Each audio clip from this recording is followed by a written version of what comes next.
I graduated residency in 2013 and I entered my practice that summer in July of 2013, and I've actually been at the same site for 8.5 years. It's amazing how fast time flies. So I started with my full-time site in Washington, and because I work a lot in recruitment, I go and work with different groups of residents all throughout the country, and I actually try to help them find a job that they love as much as I do.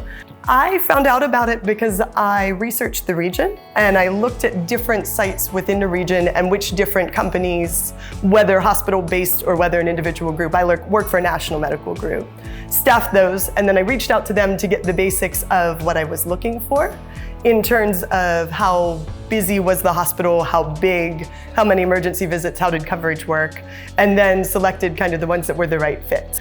The most overwhelming part was there were so many offers, it was hard to figure out how to narrow it down.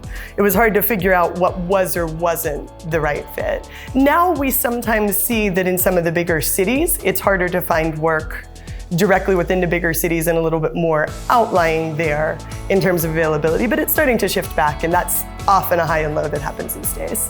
So my biggest advice for residents is to learn as you go, and everywhere I went, I learned something new that somewhere else had to offer that they were proud of and recommended, and at each step I learned to think about whether or not this was available somewhere else and how much did it matter to me. The other most important thing to you is you know what makes you comfortable and what you enjoy. It's easy to take that first step of you want to work in a community practice, you want to teach and work in academics full-time, and you want to do research into things that come with an academic practice.